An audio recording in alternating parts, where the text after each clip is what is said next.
ಸಾಗರ ಎಂಬ ಗ್ರಂಥದಲ್ಲಿ ಇದನ್ನೇ ತರಗತಿ ಪರ್ವ ಜ್ಞಾನವನ್ನು ನಮಗೆ ಪ್ರಸ್ತುತಪಡಿಸ್ತಾ ತಾವೆಲ್ಲ ಆಲಿಸಬೇಕು ಅಂತೇಳಿ ವಿನಂತಿಸಿಕೊಂಡು. ಓಂ ಸದ್ಗುರು ಶ್ರೀ ಶುದ್ಧ ಬ್ರಹ್ಮಣೇ ನಮಃ. सदगुरु श्री साधु निष्ठा जी महाराज की जय. सदगुरु श्री पंडित पीताम्बर जी महाराज की जय. सदगुरु श्री शरणबसव स्वामी जी महाराज की जय. जय मंगलम जय नमः पार्वती पति शिव हर हर महादेव. ಈ ಒಂದು ವಾರ್ಷಿಕೋತ್ಸವದ ಸಂದರ್ಭದಲ್ಲಿ 5 ದಿನಗಳಿಂದ ನಮ್ಮ ಒಂದು ಪಾಠ ನಡೆದಿರಲಿಲ್ಲ. ಇವತ್ತು ಪ್ರಾರಂಭ. ಮತ್ತೆ ಈ ಒಂದು ವಿಚಾರ ಸಾಗರ ಸಾಧು ಶ್ರೀ ನಿಶ್ಚಲ್ ದಾಸ್ಜಿಯವರ ಕೃತಿ 5ನೆಯ ತರಂಗ 224ನೆಯ ವಿಷಯಾಂಕ ಯುವತಿಯ ಸಂಘದಿಂದ ವೀರ್ಯದ ನಾಶ. ಈ ವಿಷಯವಾಗಿ 5 ಶ್ಲೋಕಗಳನ್ನ ಈಗ ಹೇಳ್ತಾ ಇದ್ದೇನೆ. ಶ್ಲೋಕ 69ರಿಂದ 73ರವರೆಗೆ. ಜೋ ನಾನಾವಿಧ ಭೋಜನ ಖಾವೈ ರಸತಾ ಕೋ ಫಲ ಬಿಂದು ಪಾವೈ ಜೀವನ ಸಿಂಧು ಅಧೀನ ಸಬನ ಕೋ ನಸತ ಬಿಂದು ಮೂತೆ मन को फै जब जन को मन मलवासी करत शोक अति धरत उदासी रुचिर निवास करत मन जब हूँ चंचल अधिकर जो गुण तब हूँ जब मन करत बिंदु में वासा तब शोक चंचलता नाथा पुनि अपही बलवत जन जानै फै प्रसन्न शुभ कार्य जठानै बिंदु अधिक होवै जा जन में सुंदर कांति रूप तातन में बिंदु हो को तन में उजियारो न सही बिंदु तन मनु हसियारो जाको बिंदु न कबहू नासै बलि न पतली दिहि तन पर कासै योगी करत खेचरि मुद्रा ताते बिंदु राशि है भद्रा. ಈ ಒಂದು 4 ಶ್ಲೋಕಗಳ ಚೌಪಾಯಿಗಳ ಒಂದು ಗೂಢಾರ್ಥವನ್ನ ಹಾಗೂ ಲಕ್ಷ್ಯಾರ್ಥ ಮತ್ತು ವಾಚ್ಯಾರ್ಥವನ್ನ ನಮಗೆಲ್ಲ ವಿವರವಾಗಿ ತಿಳಿಸಬೇಕಂತ ಹೇಳಿ ಸದ್ಗುರುಗಳಲ್ಲಿ ಪ್ರಾರ್ಥಿಸುತ್ತೇವೆ.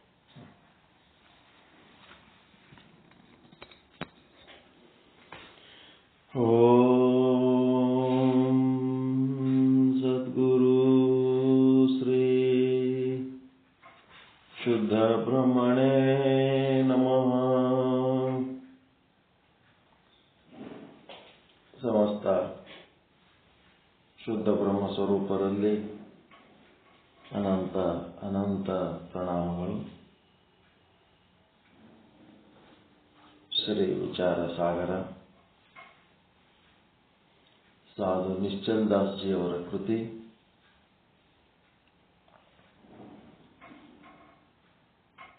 ತರಂಗ 5 ಮಧ್ಯಮ ಅಧಿಕಾರಿ ಅದೃಷ್ಟಿ ಮಹಾರಾಜರಿಗೆ ಉಪದೇಶ. ವಿಷಯಾಂಕ 224 ಯುವತಿಯ ಸಂಘದಿಂದ ವೀರ್ಯನಾಶ.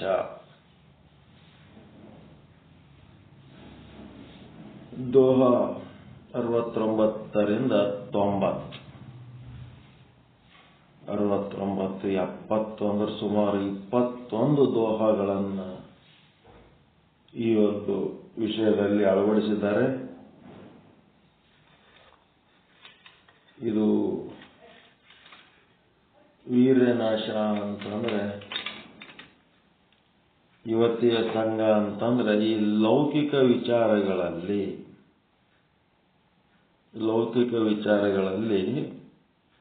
ಈ ಲೌಕಿಕ ವಿಚಾರನೇ ಯುವತಿಯ ಸಂಘ. ಹಣ್ಣು ಹೆಣ್ಣು ಮಣ್ಣು ಅಧಿಕಾರ ಪ್ರಚಾರ ಏನಿದ್ರು ಯಾವುದು ಅನಿತ್ಯ ಆ ಅನಿತ್ಯವಾದ ವಿಷಯಗಳಲ್ಲಿ ಯಾರ ಮನಸ್ಸು ಚಂಚಲ ಆಗ್ತದ. ಮತ್ತ ಯಾರ ಶರೀರ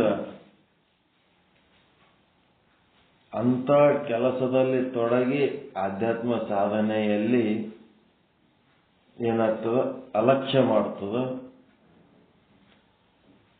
ಮತ್ತೆ ತನ್ನ ಸ್ವರೂಪದ ಬಗ್ಗೆ ತನಗೆ ತಿಳುವಳಿಕೆ ಪಡ್ಕೋಬೇಕು ಅನ್ನುವಂತ ಒಂದು ವಿಚಾರದಲ್ಲಿ ಅಸಡ್ಡೆ ಮಾಡ್ತದ. ಅದೆಲ್ಲನೂ ವೀರ್ಯನಾಶ. ತನ್ನ ಮೂಲ ಸ್ವರೂಪ ಏನದ ತಾನು ತಿಳ್ಕೊಂಡ್ರೆ, ವೀರ್ಯ ಅಂತಂದ್ರೆ ನೀವು ಜ್ಞಾನ ಅಂತ ತಗೊಂಡ್ರಿ ಏನ್ ತಪ್ಪಿಲ್ಲ. ಶರೀರದೊಳಗ ನಾವು ಊಟ ಮಾಡಿದ್ದು, ಶರೀರದೊಳಗೆ ನಾನಾ ರೀತಿ ಶಕ್ತಿಗಳಾಗ್ತಿರ್ತಾವ. ಒಂದು ದೈಹಿಕ ಶಕ್ತಿ, ಒಂದು ಮಾನಸಿಕ ಶಕ್ತಿ, ಇನ್ನ ಒಂದು ಮಲಮೂತ್ರ ಆಗಿ ಹೋಗ್ತಾ ಇರ್ತಾವ.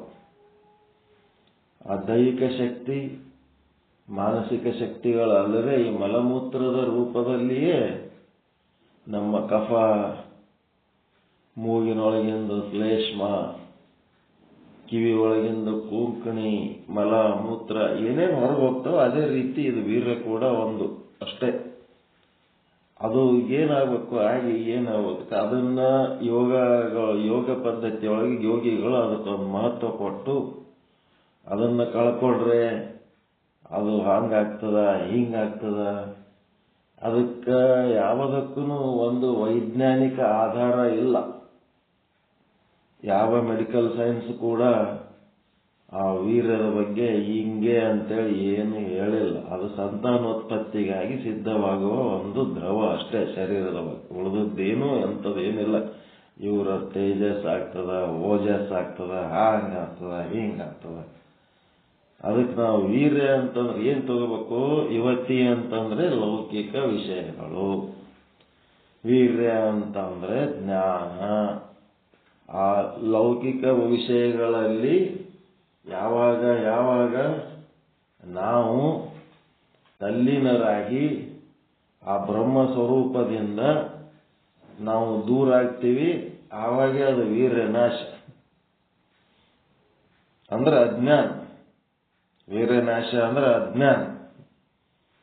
ವೀರ್ಯ ಸಂಗ್ರಹ ಅಂತಂದ್ರೇನು ಜ್ಞಾನ, ಸುಜ್ಞಾನ.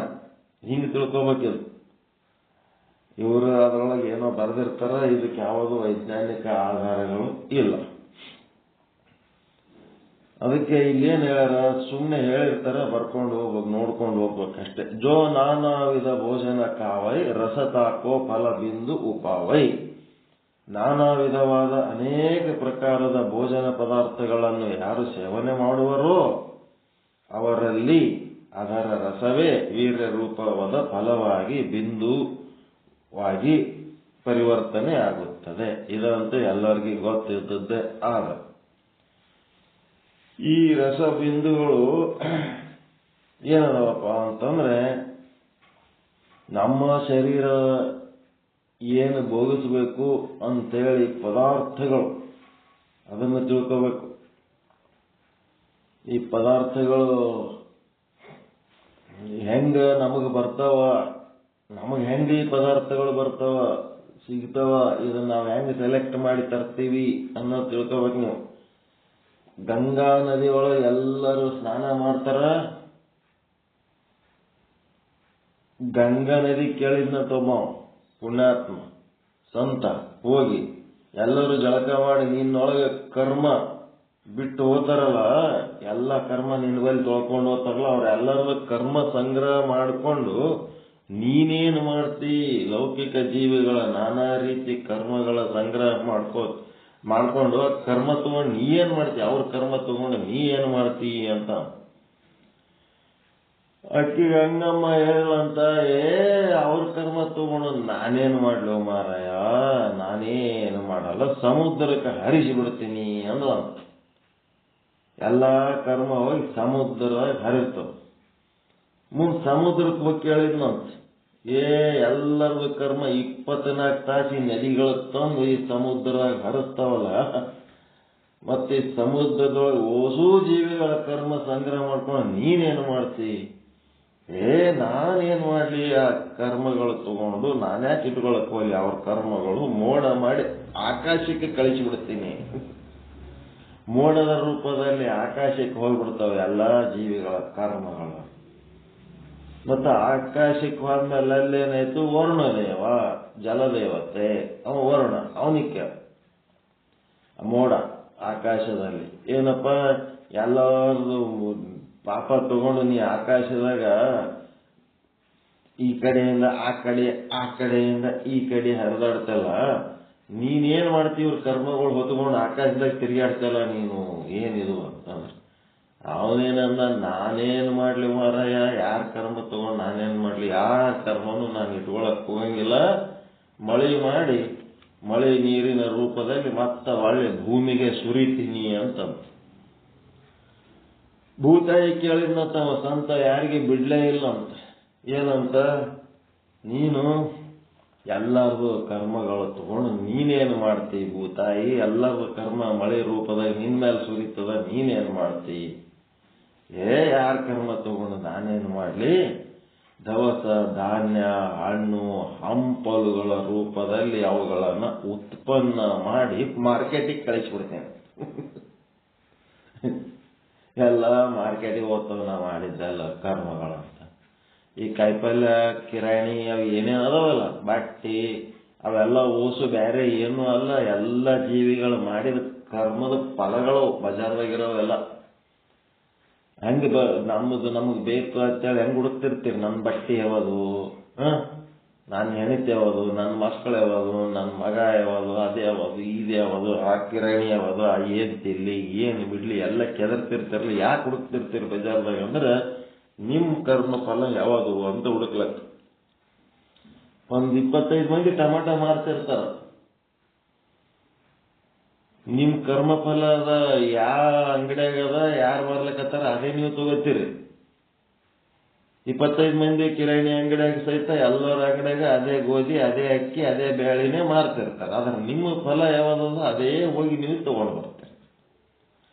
ಅಕಸ್ಮಾತ್ ಏನ್ರ ತಪ್ಪಿ ನಿಮ್ಮದು ಅಲ್ಲದ್ದೇನ್ರ ತಂದ್ರಿ ಅಂದ್ರೆ ಅದು ಮಂದಿಗೆ ಹೋಗ್ಬಿಡ್ತಾವ, ಮಂದಿ ತಿಂದು ಬಿಡ್ತಾರ, ಮಂದಿಗೆ ಹೋಗಕ್ಕ. ಹಿಂಗಾಗಿ ನೀವು ಭೋಗಿಸ್ತಾ ಇರೋದು ಯಾರ ಫಲ ಅದು? ಏನ್ ತಿಂತೀರಿ, ಉಣ್ತೀರಿ, ಉಡ್ತೀರಿ, ಏನ್ ಮಜಾ ಮಾಡ್ಲಕತ್ತೀರಿ, ಏನ್ ಅದರಿಂದ ಅನುಕೂಲ ಸುಖ ದುಃಖ ಅನುಭವಿಸ್ಲಕತ್ತೀರಿ, ಅದು ಯಾರ ಕರ್ಮ ಫಲ? ನಿಮ್ ಕರ್ಮ ಫಲನೇ ನಿಮಗೆ ವಾಪಸ್ ಬರ್ಲಕತ್ತು.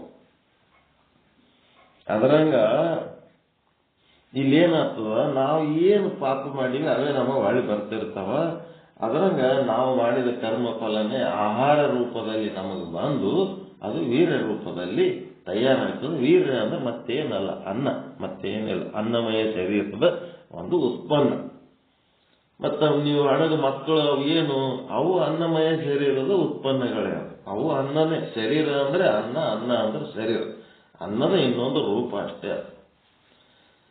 ಎಲ್ಲರ ಜೀವನಕ್ಕೆ ಏನು ಜೀವನ ಬಿಂದು ಅಧೀನ ಸವನಕೋ ನಸತ ಬಿಂದು ಹೂತೆ ಮನಕೋ ಅಂದ್ರೆ ಎಲ್ಲರ ಜೀವನಕ್ಕೆ ಎಲ್ಲರ ಬದುಕಿಗೆ ಆ ವೀರ್ಯವೇ ಆಶ್ರಯ ಅಧೀನವಾಗಿರುತ್ತದೆ. ಅದು ಜೀವನ ಅಂತಂದ್ರೆ ಎದಕ್ಕಂತಾರಪ್ಪ ಅಂತಂದ್ರೆ ಆನಂದ ಸಂತೋಷ. ಎಲ್ಲರ ಜೀವನಕ್ಕ ವೀರ್ಯ ಅಂತಂದ್ರೆ ಆನಂದ ಸಂತೋಷ ಅಂತಂದ್ರೆ ತಿಳ್ಕೊಳ್ಸಿ. ಸತ್ಚಿತ್ ಆನಂದ ನಿತ್ಯ ಪರಿಪೂರ್ಣ ಏನು ಅರ್ಥ ಅದಲ್ಲ ಅದೇ ವೀರ್ಯ. ಆ ಜೀವನನೇ ಅದೇ ಎಲ್ಲರಿಗೆ ಆನಂದಕ್ಕ, ಆ ಆನಂದನೇ ಎಲ್ಲರ ಆಧಾರವಾಗಿರುತ್ತದ. ಆ ಆನಂದವನ್ನ, ನಮ್ಮೊಳಗಿರುವ ಆನಂದವನ್ನ ನಾವು ತಿಳ್ಕೊಳ್ಳಾದೆ ಬೇರೆ ಯಾವುದೋ ಹೊರಗಿನ ವಸ್ತುಗಳಲ್ಲಿ ಆನಂದ ಆದ ಅಂತ ಹೇಳಿ ನಾವು ತಿಳ್ಕೊಂಡ ಹೊರಗಿನ ವಸ್ತುಗಳಲ್ಲಿ ನಾವು ಆನಂದವನ್ನು ಹುಡುಕಿದೆವು ಅಂತಂದ್ರೆ ಏನಾಗ್ತದೆ? ಹೊರಗಿನ ವಸ್ತುಗಳಲ್ಲಿ ಆನಂದ ಹುಡುಕಿದಾಗ ಏನಾಗ್ತದೆ? ಅದು ಸುಖ ಕೊಡ್ತದಂತ ನಿಮಗೆ ಅನಿಸ್ತಿರ್ತದ, ಅದು ನಿಜವಾಗಿ ಅದು ದುಃಖನೇ. ಹೊರಗಿನ ವಸ್ತುಗಳಿಂದ ಪಡೆದ ಆನಂದ ಏನದ ಅದು ದುಃಖನೇ, ನಿಮಗೆ ಸುಖ ರೂಪದಲ್ಲಿ ತೋರ್ತಿರ್ತದ. ಆಕ್ಚುಲ್ ನಿಮ್ಮೊಳಗಿನ ಆನಂದನೇ ನಿಮ್ಮದು ಒರಿಜಿನಲ್ ಆನಂದ. ಉಳಿದದ್ದೇನದ ಕಷ್ಟ ನಷ್ಟ ಅಪಮಾನ ಹಿಂಸೆ. ಹೊರಗಿನ ವಸ್ತುಗಳಲ್ಲಿ ನಾವು ಆನಂದ ಅನುಭವಿಸೋದ್ರಾಗ ಏನದಪ್ಪ ಅಂದ್ರೆ ಕಷ್ಟ ಅದ, ನಷ್ಟ ಅದ, ಅಪಮಾನ ಅದ, ಹಿಂಸೆ ಅದ, ದುಃಖ ಅದ. ಆ ಒಂದು ಕಷ್ಟ ಅನುಭವಿಸಿ ನಾವು ಏನೋ ಆನಂದ ಅನುಭವಿಸ್ತೀವಲ್ಲ, ಅದು ಏನಾಗ್ತಿರ್ತದ, ನಮಗೆ ಸುಖನೇ ಅನ್ನಿಸ್ತಿರ್ತದ. ಅದಕ್ಕೆ ಈ ಒಂದು ಹೊರಗಿನ ವಸ್ತುಗಳಿಂದ ಪಡೆದ ಸುಖ ಅದು ಏನದ ದುಃಖನೇ ಇರ್ತದ. ಆ ದುಃಖನೇ ಆನಂದ ಸುಖ ಅಂತ ಯಾಕೆ ಅನಿಸ್ತದ? ಅಪಮಾನನೇ ಭಾರಿ ಸನ್ಮಾನ ಅನ್ನಿಸ್ತದ. ಮನ್ಯಾಗ ಹೆಂಡತಿ ಬೈದ್ರ ಅಪಮಾನ ಹೌದಾ ಇಲ್ಲ? ಗಂಡ ಬೈದ್ರ ಅಪಮಾನ ಹೌದಾ ಇಲ್ಲ? ಆದ್ರೂ ಅದನ್ನೇ ಸನ್ಮಾನ ಮಾಡ್ಕೊಂಡಿರ್ತೀರ ಇಲ್ಲ? ಮಕ್ಕಳು ಬೈದ್ರ ಅಪಮಾನ, ಆದ್ರೂ ಅದೊಂದು ಸನ್ಮಾನ ಅನ್ಕೊಂಡ್ ಮಗ ಹಿಂಗಂತ, ಹೆಂಡತಿ ಹಿಂಗಂತ, ಗಂಡ ಹಂಗಂತ ಅನ್ಕೋತ ಮತ್ತ ಅದ್ರಾಗೆ ಬೀಳ್ತೀರ ಇಲ್ಲ? ಮಲಿನವೇ ನಿರ್ಮಲವೆನಿಸುವುದು ಅವಿವೇಕಿಗಳಿಗೆ, ಅಪಮಾನವೇ ಸನ್ಮಾನವೆನಿಸುವುದು ಅವಿವೇಕಿಗಳಿಗೆ, ನಷ್ಟವೇ ಲಾಭವೆನಿಸುವುದು ಅವಿವೇಕಿಗಳಿಗೆ, ಕಷ್ಟವೇ ಹಿತವೆನಿಸುವುದು ಅವಿವೇಕಿಗಳಿಗೆ. ಎದಕ್ಕೆ? ಹೊರಗಿನ ವಸ್ತುಗಳೊಳಗೆ ಸುಖ ಆದಂತೇಳಿ ಹೋಗಿ ಅಲ್ಲಿ ಕಷ್ಟ ಅನುಭವಿಸಿದ್ರೂ ಅದು ಹಿತ ಅನ್ನಿಸ್ತದ, ನಷ್ಟ ಅನುಭವಿಸಿದ್ರೂ ಲಾಭನೇ ಅನ್ನಿಸ್ತದ. ಏನು ಖರ್ಚು ಮಾಡ್ತೀರಿ, ಏನು ಬೆಳೆಸ್ತೀರಿ, ಬಗಲ ಕುಂದಿರ್ಸ್ಕೊಂಡು ತಲೆ ಮೇಲೆ ಹೊತ್ಕೊಂಡು ಬೆಳೆಸ್ತೀರಿ. ನೀವು ತಿನ್ನೋದು ಬಿಟ್ಟು ಅವ್ರ ಬಾಯಾಗಿ ಇಟ್ಟು ಬಗಲ ಹೊತ್ಕೊಂಡು ಬೆಳೆಸ್ತೀರಿ. ಅವೆಲ್ಲ ಓದಿ ಬರೆದು ಶಾಣ್ಯರಾಗಿ ತಮ್ಮ ಹೊಟ್ಟಿ ತಾವು ತುಂಬಿಸ್ಕೊಳ್ಳೋ ಟೈಮ್ನೊಳಗ ನಿಮ್ಗೇನಂತಾರ ಅವರು? ಭಾಳ ಚಲೋ ಮಾಡಿದಪ್ಪ, ನನಗೆ ಹಡದು ಬೆಳೆಸಿದೆ ಅಂತೇಳ ಎಲ್ಲರೂ ಅನ್ಸ್ಕೊಂಡವ್ರು ಅದರೇನು? ಏನಂತಾರ ಅವರು? ನೀ ಏನ್ ಮಾಡಿದೆ ಅಂತಾರ ಇಲ್ಲ? ನೀ ಏನ್ ಮಾಡಿದೆ? ನೀ ಏನ್ ಮಾಡಿದಿ? ನೀ ಏನ್ ಮಾಡಿದೆ ಅಂತ ಅಂದ್ಮೇಲೆ ಅದು ನಷ್ಟನ ಲಾಭನ? ಹಂಗ ಅನಿಸ್ಕೊಳ್ಳೋದು ನಷ್ಟನೇ. ಮತ್ತ ಅವಕ್ಕೆಲ್ಲ ಮಾಡಿದ್ದು ವೇಸ್ಟ್. ಇವಕ್ಕೆ ಯಾಕಾರ ಹಡದು ಮೂಲ ಮಾಡ್ಕೊಂಡು ಇವು ಹುಟ್ಟಿದಾಗಿ ಕುತ್ತಿಗೆ ಈಚಿಗೆ ಕೊಲ್ಲಬೇಕಿತ್ತು ಅಂತ ಎಷ್ಟು ಸಾರಿ ಅನ್ಸ್ಕೊಂಡಿರ್ತಾರೆ ತಂದೆ ತಾಯಿಗಳ ಮನಸ್ಸಿನಾಗ. ಎಂತ ಮಕ್ಕಳು ಹುಟ್ಟಿ ಕೂತಾವ ಇವು. ಇಂಥ ಸಮಸ್ಯೆ ಅದು. ಬಲ್ಲಿ ಖರ್ಚಿಗೆ ರೊಕ್ಕ ಇರಂಗಿಲ್ಲ. ಏನೇನೋ ಕಷ್ಟದಾಗ ಹೆಂಗೋ ಸಂಸಾರ ನಡೆಸಿ ಏನೋ ಬ್ಯಾಲೆನ್ಸ್ ಮಾಡ್ಕೊಂಡು ಹೋಗ್ತಾ ಇರೋ ಟೈಮ್ನೊಳಗ ಮನಿ ತುಂಬ ಅಲ್ಮರಿ ತುಂಬ ಸಿಕ್ಕಾಪಟ್ಟೆ ಇಡ್ಲಕ್ ಜಾಗ ಇಲ್ಲ, ಉಡ್ಲಕ್ ಮನಸ್ಸಿಲ್ಲ. ಆದ್ರೂ ಮಂಗ್ಯನ್ ಮಾರಿದೊಂದು ಏನ್ ಕೇಳ್ತದದು? ನನಗೊಂದು ಮೈಸೂರು ಸಿಲ್ಕ್ ಸೀರೆ ಬೇಕು ಅಂತ ಕೇಳ್ತದೆ. ಗಂಡನ ಪರಿಸ್ಥಿತಿ ನೋಡಂಗೇ ಇಲ್ಲ. ಅದಕ್ಕೊಂದು ಮೈಸೂರು ಸಿಲ್ಕ್ ಸೀರೆ ಬೇಕು, ಇಲ್ಲ ಬಜಾರ್ದಾಗ ಒಂದು ಏನಾರ ಇಂಥದ್ದು ಖರೀದಿ ಮಾಡ್ಬೇಕು. ಸರ ಖರೀದಿ ಮಾಡ್ತೀನಿ, ಚೈನ್ ಖರೀದಿ ಮಾಡ್ತೀನಿ. ಗಂಡನ ಪರಿಸ್ಥಿತಿ, ಮನಿದೊಳಗಿನ ಸಾಲ ಏನದ ಎಂತದ ಯಾವುದು ಇರ್ಲಾರ್ದೆ ಒಂದು 10-15 ಸಾವಿರ ರೂಪಾಯಿ ಏನಾರ ಸೆಲೆಕ್ಟ್ ಮಾಡಿ ಕೊಂಡಿರ್ತದೆ. ಮಾಡಿದ ಹೊತ್ನಾಗ ಇವನಿಗೆ ಏನ್ ಕಾಣಬಾರ್ದು ಕಂಡಂಗಾಗಿರ್ತದೆ ಎಂಟೆ ಅಂತ ಅಂದ್ರೆ ನೀವು ಏನ್ ಮಾಡ್ಬಿಡ್ತಾನ? ಆಯ್ತು ತಗೋ, ಇರ್ಲಿ ತಗೋ, ಹೆಂಗಾರ ಮಾಡಿ ಅಡ್ಜಸ್ಟ್ ಮಾಡ್ತೀನಿ, ಇರ್ಲಿ ತಗೋ ಆಯ್ತು ಕೊಡಿಸ್ಬಿಡ್ತಾನೆ.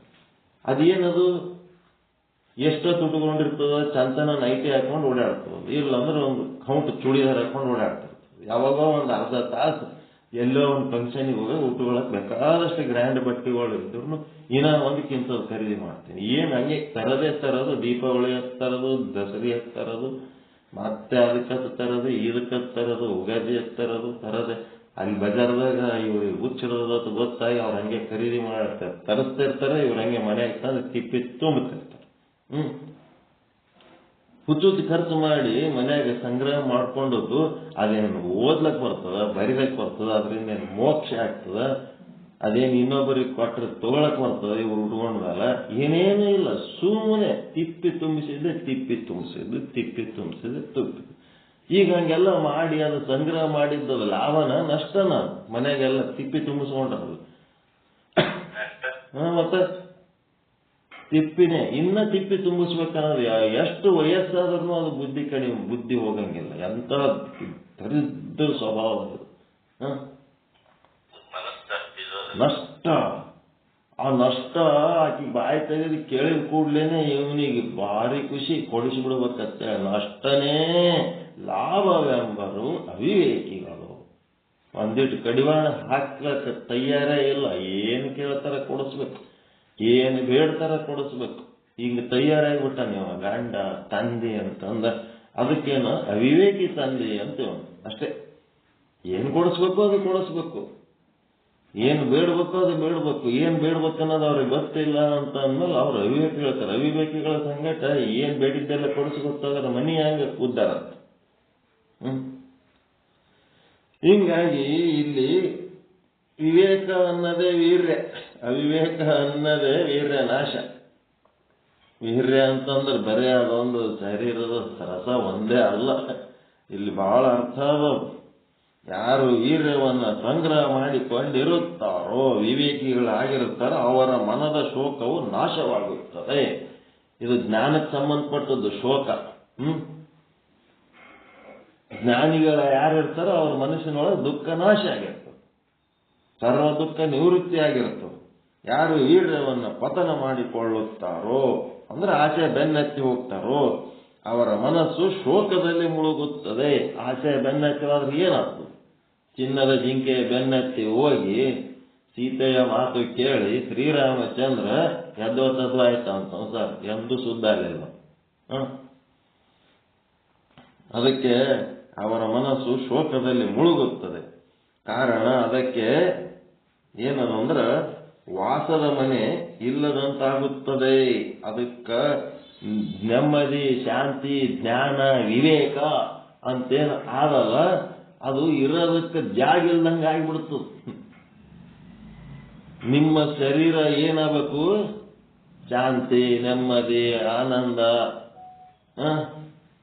ಇದು ವಿವೇಕ, ಇವೆಲ್ಲ ಇರೋದಕ್ಕೆ ನಿಮ್ಮದು ಸ್ಥಾನ ಆಗ್ಬೇಕು. ನಿಮ್ಮ ಶರೀರನೇ ಅದು ಇರೋದಕ್ಕೆ ಒಂದು ಸ್ಥಾನ ಮಾಡಿಕೊಡ್ಬೇಕು. ಅದಕ್ಕೆ ಮನಿ, ಮನಸ್ಸು ಇವುಗಳಿಗೆ ನಿಮ್ಮ ಶರೀರನೇ ಒಂದು ಸ್ಥಾನ ಮಾಡಿಕೊಡ್ಬೇಕು.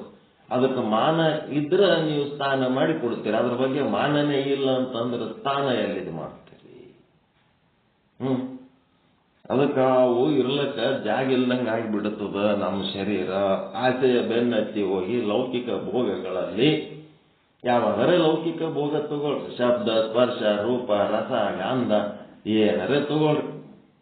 ಫಸ್ಟಿಗೆ ಒಂದಿಟ್ಟು ಚಲೋ ಅನ್ನಿಸ್ತದ, ಇನ್ನೊಂದು ಸ್ವಲ್ಪ ಹೊತ್ತು ಅದನ್ನೇ ಭೋಗಿಸ್ಲಕತ್ರಿ ಅಂತಂದ್ರೆ ವಲ್ಲಪ್ಪ ಅನ್ನಿಸ್ತದ.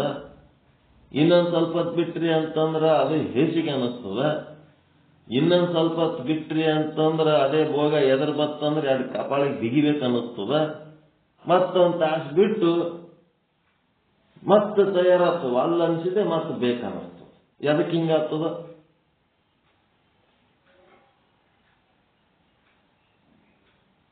ಅದಕ್ಕೆ ಹಿಂಗಾಗ್ತದ್ರಿ. ಬೆಳತನ ನಾಟಕ ಸಿನಿಮಾ ನೋಡ್ಲಕ್ ಹೋಗಿದ್ರಿ ಅಂತಂದ್ರೆ ಮರುದಿನ ಕಣ್ಣು ಉರಿತಿರ್ತಾವ. ಕಣ್ಣು ಉರಿತಾವ ಅಂತೇಳಿ ಒಂದಿನ 2 ದಿನ ನಿದ್ದೆ ಮಾಡಿದ್ರಿ ಅಂದ್ರೆ ಮತ್ತೆ ನಾಟಕ ಹೋಗ್ಬೇಕು, ಮತ್ತೆ ಸಿನಿಮಾಕ್ಕೆ ಹೋಗ್ಬೇಕು ಅನ್ನಿಸ್ತು. ಏನಾಗಿರ್ತದ ಅಂತಂದ್ರ ನಿಮ್ ಶರೀರ ಒಂದು ರಸ ಕಲಸಾಗಿರ್ತದ. ಕಣ್ಣಾಗಿನ ರಸ, ಮೂಗಿನಾಗಿನ ರಸ, ಕಿವಿ ಒಳಗಿನ ರಸ, ನಾಲಿಗೆ ಒಳಗಿನ ರಸ, ಚರ್ಮದ ಒಳಗಿನ ರಸ ಖಾಲಿ ಆಗಿರ್ತದೆ. ಆ ಭೋಗ ಮಾಡಿದ್ದಕ್ಕೆ ಅದು ಖಾಲಿ ಆಗಿದ್ದಕ್ಕೆ ಒಲ್ಲ ಅನ್ನಿಸ್ತದ. ಯಾವಾಗ ಮತ್ತೆ ಹೊಸ ರಸ ಬಂತು ಅವಾಗ ಮತ್ತೆ ಬೇಕನ್ನಿಸ್ತದೆ. ಇದು ನಿರಂತರವಾಗಿ ನಡೆಯುವ ಪ್ರಕ್ರಿಯೆ. ಈ ಪ್ರಕ್ರಿಯೆ ಒಳಗೆ ಸಂತೃಪ್ತಿ ಅನ್ನೋದು ಏನು ಇಲ್ಲೇ ಇಲ್ಲ. ನಿರಂತರವಾಗಿ ಬೇಕನ್ನದಾಗ ಒಂದಿಟ್ಟು ಭೋಗ, ಸಾಕನ್ನದಾಗ ಬಿಡೋದು, ಮತ್ತೆ ಹೊಸ ಆಹಾರ ತಿನ್ನೋದು, ಮತ್ತೆ ಶರೀರದೊಳಗೆ ಹೊಸ ರಸಗಳು ತಯಾರು, ಮತ್ತೆ ಬೇಕನ್ನೋದ ಒಂದಿಷ್ಟು ಭೋಗ. ಅದರಿಂದ ಏನು ಅಂತ ದೊಡ್ಡ ವಿಶೇಷವಾದ ಅರ್ಥ, ವೈಜ್ಞಾನಿಕ ಅರ್ಥ ಇಲ್ಲ.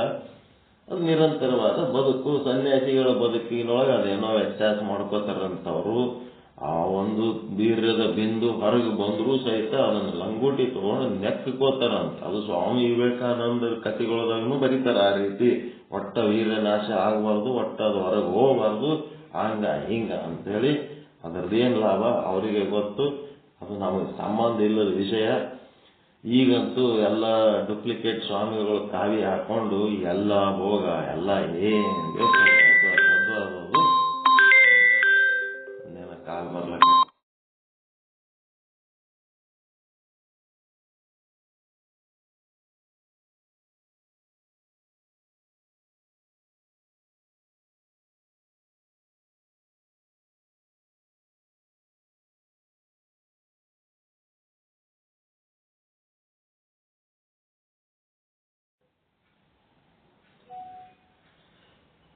ಅದಕ್ಕೆ ಏನ್ ಮಾಡಬೇಕು, ವೀರ್ಯ ಅನ್ನೋದು ಬರೇ ಒಂದು ನಮ್ಮ ಶರೀರದಿಂದ ಸುರಿಯುವ ರಸ ಒಂದೇ ಅಲ್ಲ.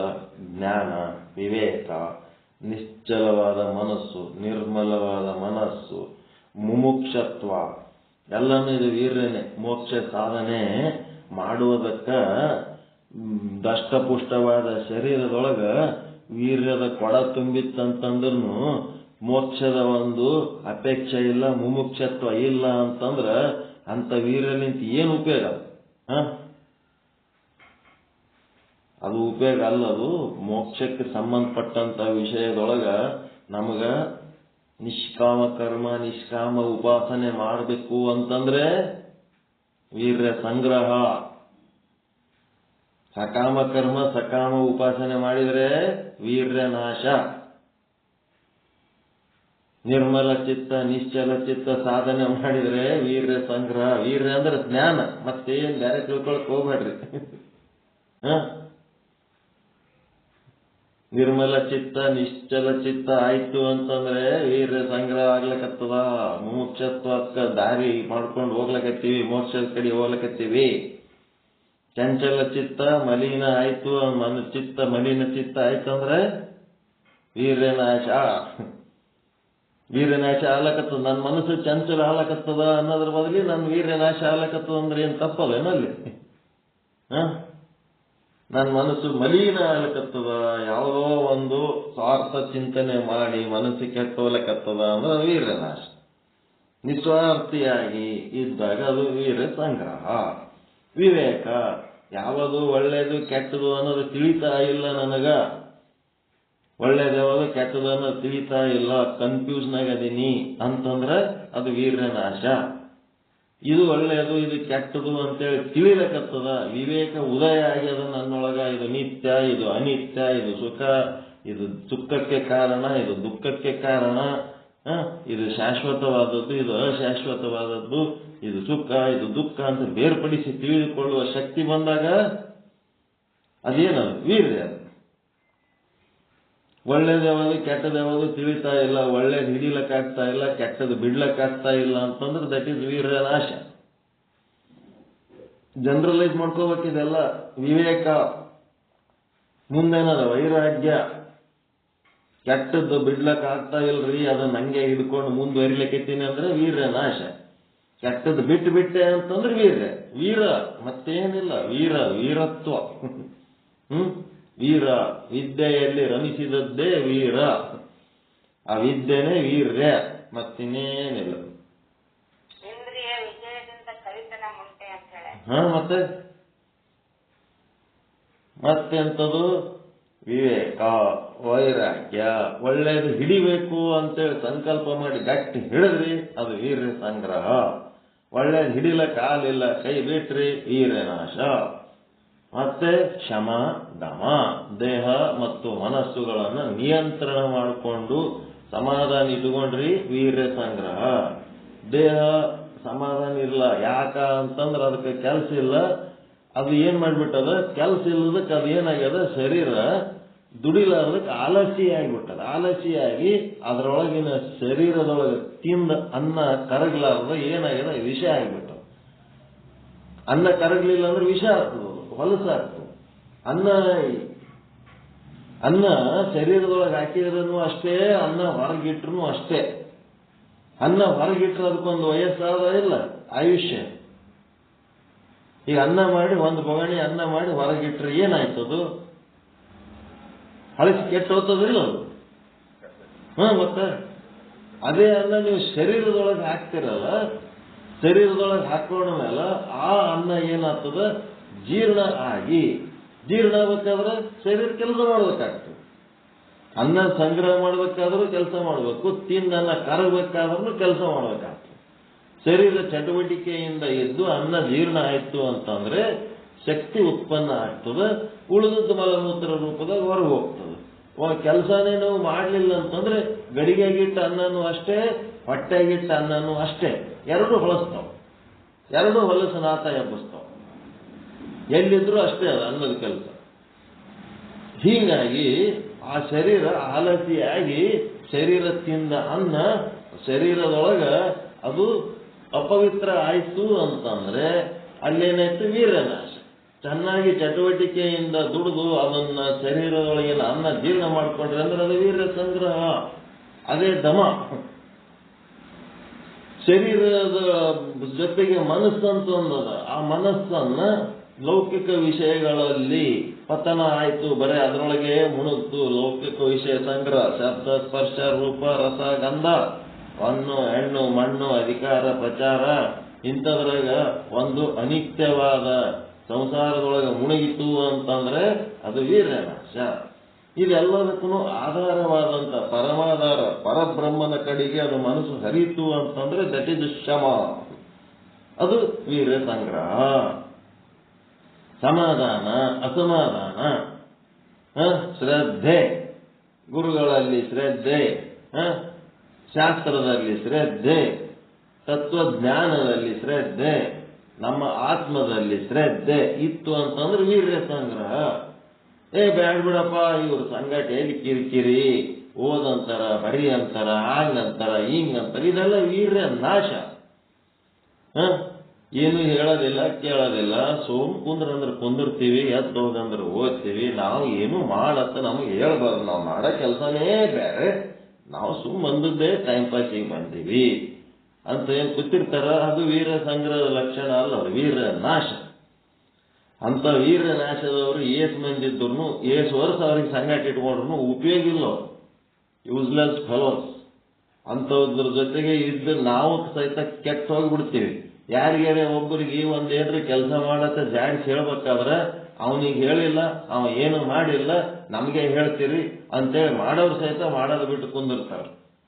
ಹೀಗಾಗಿ ಅಂಥವ್ರಿಗೆ ಏನ್ ಮಾಡ್ಬೇಕು? ಇರ್ರಪ್ಪ, ದೊಡ್ಡ ಮನುಷ್ಯರು ಇದ್ರೆ ನಿಮ್ ಕಡೆಗೆ ನೀವು ಏನ್ ಮಾಡ್ತೀರಿ ಮಾಡ್ಕೋತೀವ್ರಿ, ಇದ್ರೊಳಗೆ ಕೂತು ಹೊಲಸು ಎಬ್ಬಿಸ್ಬೇಡ್ರಿ ಅಂತೇಳಿ. ಯಾಕಂದ್ರೆ ಇದು ಕ್ವಾಲಿಟಿ, ಇದು ಶುದ್ಧ ಬ್ರಹ್ಮ ಅಂದ್ರೆ ಕ್ವಾಲಿಟಿ ಬೇಕು ನಮಗೆ. ಇಲ್ಲಿ ಕ್ವಾಂಟಿಟಿ ಬೇಕಾಗಿಲ್ಲ, ಜಗ್ಗಿ ಮಂದಿ ಬೇಕಾಗಿಲ್ಲ ನಮಗೆ. 10,000 ಮಂದಿ, 10 ಮಂದಿ ಇರಲಿ, 5 ಮಂದಿ ಇರಲಿ, ಚಲೋ ಕ್ವಾಂಟಿಟಿ ಇರೋಂಥ ಜನ, ಕ್ವಾಲಿಟಿ ಇದ್ದಂಥ ಜನ ಬೇಕಾಗ್ಯಾರ ನಮಗೆ. ಇದು ಶುದ್ಧ ಬ್ರಹ್ಮ ಪೀಠ ಇರೋದೇ ಕ್ವಾಲಿಟಿ ಸಲುವಾಗಿ. ಆ ಕ್ವಾಲಿಟಿ ಮೇಂಟೈನ್ ಮಾಡಿದ್ರೆ ನಮಗೇನಾಗ್ತದ? ವೀರ್ಯ ಸಂಗ್ರಹ ಆಗ್ತದೆ. ಕ್ವಾಲಿಟಿ ಇರಲಾರ್ದಂತ ಒಳಗೆ ಇಟ್ಕೊಂಡ್ರೆ ವೀರ್ಯ ನಾಶ ಆಗ್ಬಿಡ್ತದೆ. ಅದಕ್ಕೆ ನಾವೇನ್ ಮಾಡ್ತೀವಿ? ಇಲ್ಲಿ ಕ್ವಾಂಟಿಟಿಗೆ ಏನು ಮಹತ್ವ ಕೊಡಂಗಿಲ್ಲ, ಕ್ವಾಲಿಟಿ ಬೇಕು ನಮಗಷ್ಟೇ. ಒಳ್ಳೆ ಗುಣಮಟ್ಟದ ಸಾಧಕರು ಬೇಕಾಗ್ಯಾರ. ಇಲ್ಲಿ ಉಳಿದಿರಿ ಇಷ್ಟು ವರ್ಷ ಅಂತಂದ್ರೆ ನಿಮ್ಮೊಳಗೆ ಕ್ವಾಲಿಟಿ ಇದ್ರೆ ಉಳಿದಿರ್ತೀರಿ. ನೀವು ಬರೀ ಕ್ವಾಂಟಿಟಿ ಆಗಿ ಕೂತಿದ್ರಿ ಅಂತಂದ್ರೆ ಇವತ್ತೆಲ್ಲ ನಾಳೆ ಉದಿರಿ ಹೋಗ್ತಾರದ. ಅದೇನೋ ಹುಣ್ಣಿನ ಮೇಲೆ ಹಕ್ಕಳಿ ಬಂದಿರ್ತಲ್ಲ, ಹಂಗಿದ್ದಂಗೆ ಹಕ್ಕಳಿ ಕಾಣ್ತಿರ್ತದ ಹತ್ತಿದಂಗ. ಆದ್ರದು ಇವತ್ತೆಲ್ಲ ನಾಳೆ ಉದಿರೋದಂತ ಹಕ್ಕಳಿ ಅದು ಉದಿರಿ ಹೋಗ್ತದೆ.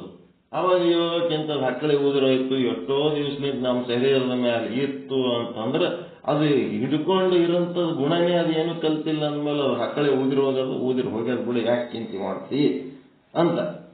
ಅದಕ್ಕೆ ಅಂತ ವೀರ್ಯನಾಶದ ಬಗ್ಗೆ ತಲೆ ಕೆಡಿಸೋಳಕ್ ಹೋಗ್ಬಾರ್ದು. ಮತ್ತೇನಪ್ಪಾ ಅಂತಂದ್ರೆ ಸಮಾಧಾನ ಅಸಮಾಧಾನ, ಮತ್ತೆ ಉಪರತಿ ತಿತಿಕ್ಷಾ.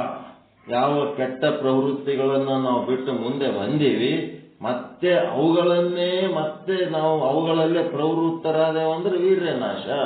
ಯಾವುದು ಬಿಟ್ಟು ಮುಂದೆ ಬಂದೀವಿ ಅದನ್ನ ನಾವು ಧೈರ್ಯವಾಗಿ ತ್ಯಾಗ ಮಾಡಿದೇವಂತಂದ್ರೆ ಅದೇ ವೀರ್ಯ ಸಂಗ್ರಹ. ವೀರ್ಯಕ್ಕರ್ಥ ಬಹಳ ದೊಡ್ಡ ಅರ್ಥ ತಗೋಬೇಕು ನಾವು. ಮುಮುಕ್ಷತ್ವ, ಈ ಜನ್ಮದಾಗೆ ನಾ ಮೋಕ್ಷ ಹೊಂದಬೇಕು, ಕಡ್ಡಾಯವಾಗಿ ಈ ಕ್ಷಣನೇ ನಾ ಮೋಕ್ಷ ಹೊಂದಬೇಕು. ಮುಮುಕ್ಷು ಹೆಂಗಿರ್ತಾನಂತಂದ್ರೆ ಬೆಂಕಿ ಹತ್ತಿದ ಮನೆಯೊಳಗಿನಿಂದ ಹೊರಗೆ ಓಡಿ ಬಂದು ತನ್ನ ಜೀವ ಉಳಿಸಿಕೊಳ್ಳಕ್ಕೆ ಯಾವ ರೀತಿ ಒಬ್ಬ ವ್ಯಕ್ತಿ ಪ್ರಯತ್ನ ಮಾಡುತ್ತಾನೋ ಅದೇ ರೀತಿ ಮುಮುಕ್ಷತ್ವ, ಈ ಲೌಕಿಕ ಬದುಕಿನಿಂದ ಬೇಸತ್ತು ನನಗೆ ಜ್ಞಾನ, ಶಾಂತಿ, ನೆಮ್ಮದಿ, ಆನಂದ ಕೊಡುವಂತ ಗುರು ಎಲ್ಲಿ ಸಿಗ್ತಾನ ಅವನನ್ನ ಪಡ್ಕೊಂಡು ನಾನು ಮೋಕ್ಷ ಹೊಂದಬೇಕು ಅಂತೇಳಿ ತನ್ನ ಇದ್ದ ಸ್ಥಿತಿಯಿಂದ ಕಿತ್ತುಕೊಂಡು ಬಂದವ ಯಾರು?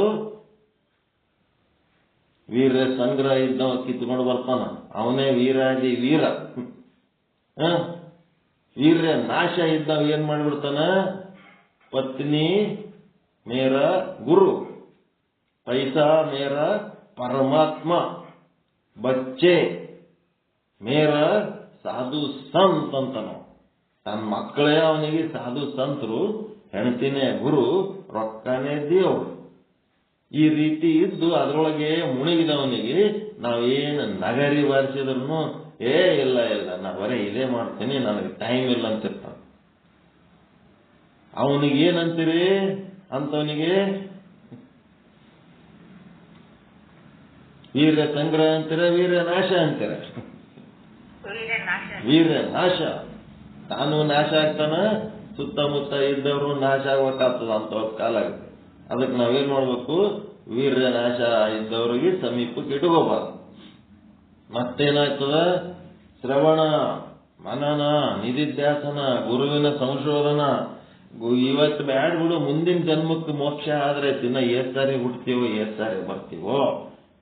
ಗುರು ಈಗ ಇಷ್ಟು ವಯಸ್ಸಿನ ಗುರುನ್ ತಗೊಂಡು ಏನ್ ಮಾಡಮ್? ಯಾ ಶ್ರವಣ ಮಾಡಮು?